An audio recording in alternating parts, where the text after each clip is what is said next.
ओम शांति। 19 मई 2025 के महावाक्य। बाबा कहते, मीठे बच्चे, श्रीमत ही तुमको श्रेष्ठ बनाने वाली है, इसलिए श्रीमत को भूलो मत। अपनी मत को छोड़ एक बाप की मत पर चलो।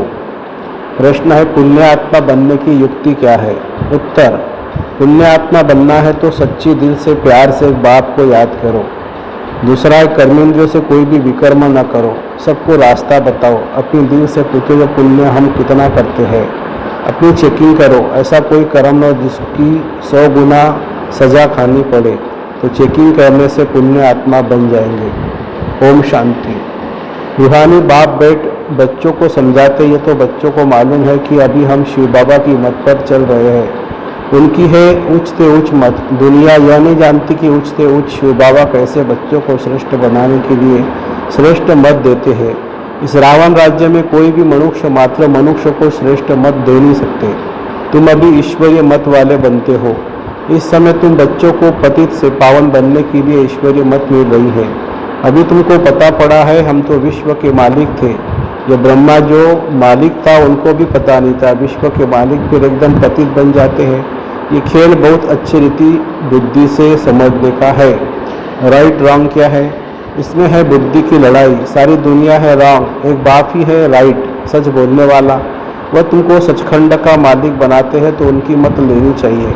अपनी मत पर चलने से धोखा खाएंगे, परंतु वह गुप्त है भी निराकार। बहुत बच्चे गफलत करते समझते हम यह तो दादा की मत है। माया श्रेष्ठ मत लेने नहीं देती। श्रीमत पर चलना चाहिए ना। बाबा आप जो कहेंगे वो हम मानेंगे जरूर, परंतु कोई मानते नहीं है। नंबरवार पुरुषार्थ अनुसार मत पर चलते हैं, बाकी तो अपनी मत पर चला लेते हैं। बाबा आए हैं श्रेष्ठ मत देने, ऐसे बाप को घड़ी घड़ी भूल जाते हैं। माया मत लेने नहीं देती। श्रीमत तो बहुत सहज है ना। दुनिया में कोई को यह समझ नहीं है कि हम तमो प्रधान है। मेरी मत तो मशहूर है। श्रीमद भगवत गीता भगवान अभी कहते हैं, मैं 5000 वर्ष बाद आता हूँ, आकर भारत को श्रीमत दे श्रेष्ठ ते श्रेष्ठ बनाता हूँ। बाप तो सावधान करते हैं, बच्चे श्रीमत पर नहीं चलते। बाप रोज रोज समझाते रहते हैं, बच्चों श्रीमत पर चलना भूलो मत। इन ब्रह्मा की सो बात ही नहीं है, उनकी बात समझो।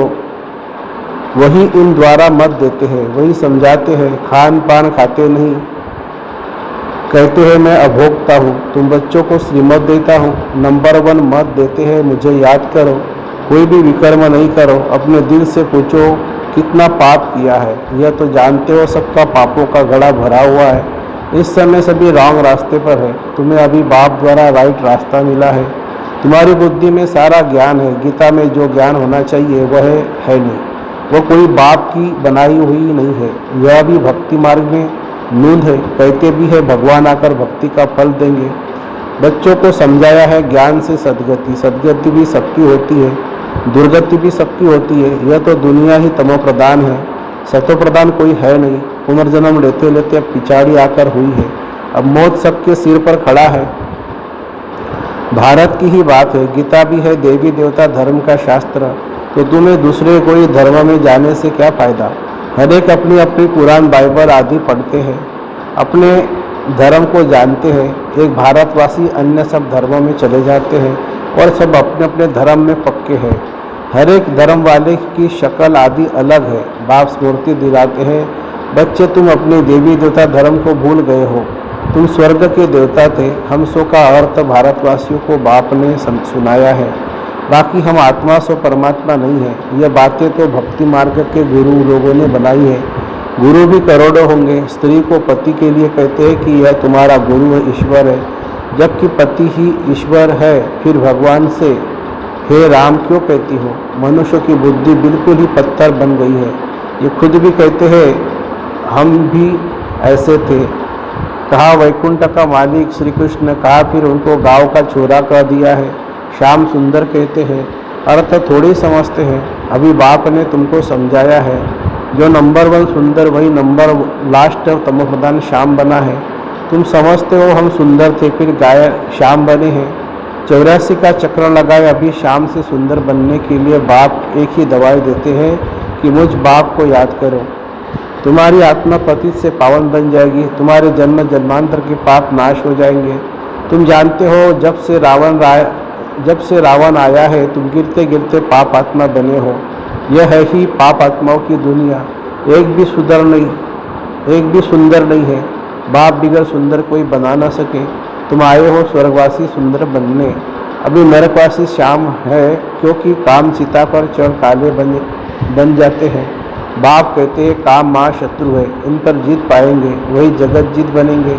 नंबर 1 है काम, उनको ही पतित कहा जाता है। क्रोधी को पतित नहीं कहेंगे, बुलाते भी है कि आकर पतित से पावन बनाओ।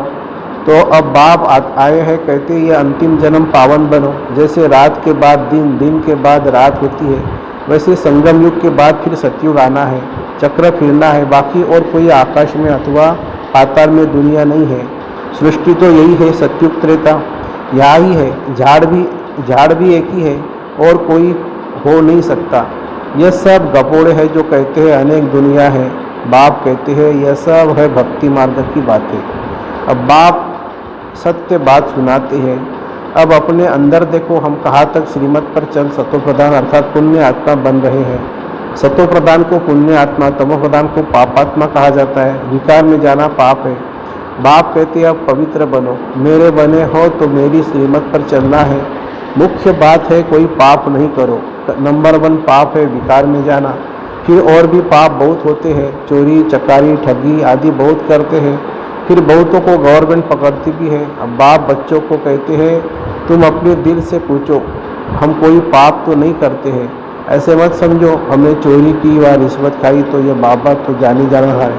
सब जानते हैं, नहीं जानी जाना का अर्थ यह नहीं है अच्छा कोई ने चोरी की बाप जानेंगे फिर क्या। जो चोरी की उसका दंड 100 गुना हो जाएगा, बहुत सजा खाएंगे, पद भी भ्रष्ट हो जाएगा। बाप समझाते ऐसे अगर काम करेंगे तो दंड भोगना पड़ेगा। कोई ईश्वर का बच्चा बनकर फिर चोरी करता, शिव बाबा जिसमें इतना वर्षा मिलता है उनके भंडारे से चोरी करता, यह तो बहुत बड़ा पाप है। कोई में चोरी की आदत होती है तो उनको जेल बड़ कहा जाता है। यह है ईश्वर का घर, यह सब कुछ ईश्वर का है ना। ईश्वर के घर में आते हैं बाप से वर्षा लेने, परंतु कोई की आदत हो जाती है, उसकी सज़ा 100 गुना बन जाती है। सज़ा भी बहुत मिलेगी और फिर जन्म बाय जन्म डर्टी घर में जाए जन्म लेंगे तो अपना ही नुकसान किया ना। ऐसे बहुत है जो याद में बिल्कुल नहीं रहते हैं, सुनते कुछ नहीं है, भाव बुद्धि में चोरी आदि के ख्यालात चलते रहते हैं। ऐसे बहुत सत्संग में जाते हैं, चप्पल चोरी कर लेते हैं। उनका धंधा ही यह रहता है, जहाँ सत्संग होता है वह जाकर चप्पल चोरी कर आएंगे। दुनिया बिल्कुल ही डर्टी हो गई है। यह ईश्वर का घर।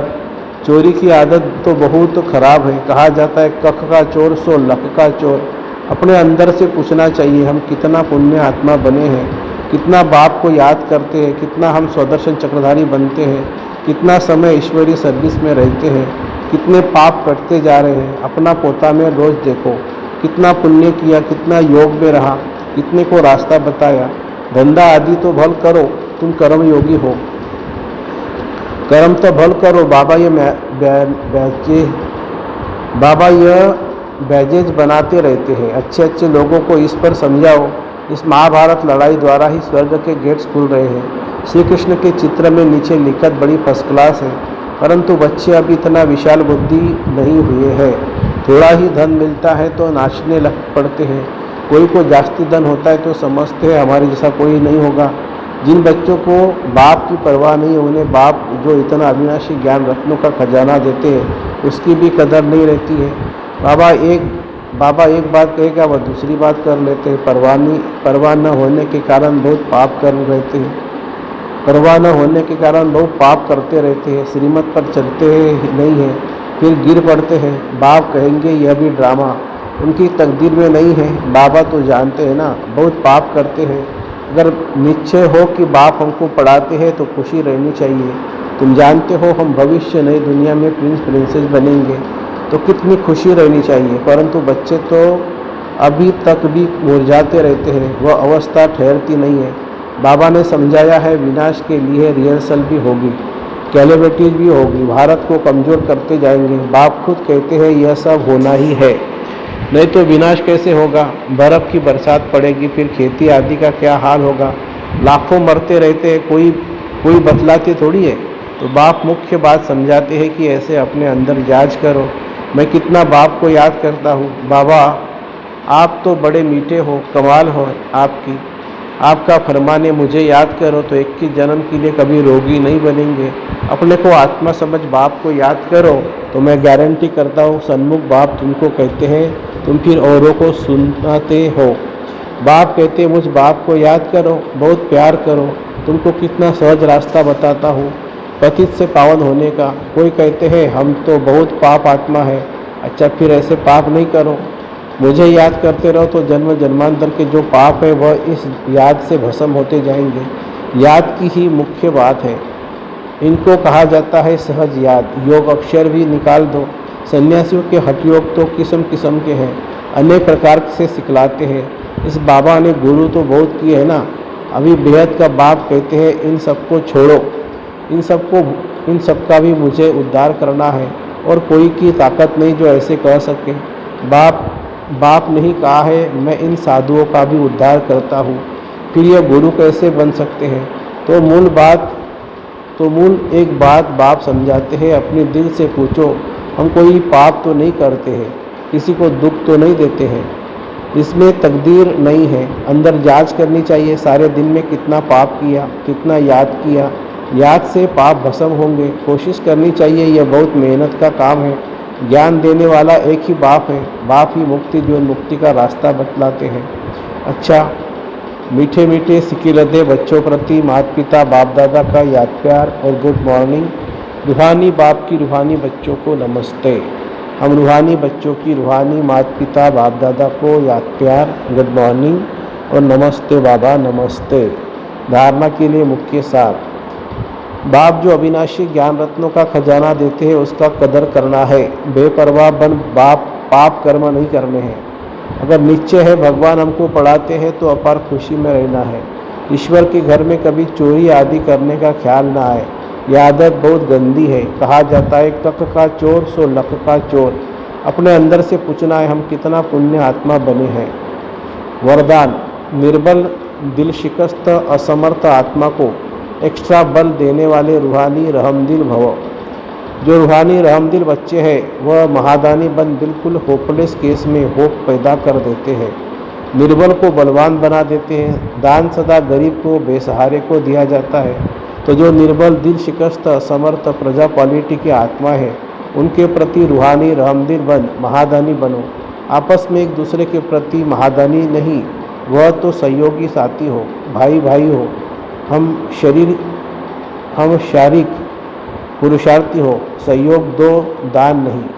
स्लोगन है सदा एक बाप के श्रेष्ठ संग में रहो तो और किसी के संग का रंग प्रभाव नहीं डाल सकता। अव्यक्त इशारे, रूहानी रॉयल्टी और प्यूरिटी की पर्सनालिटी धारण करो।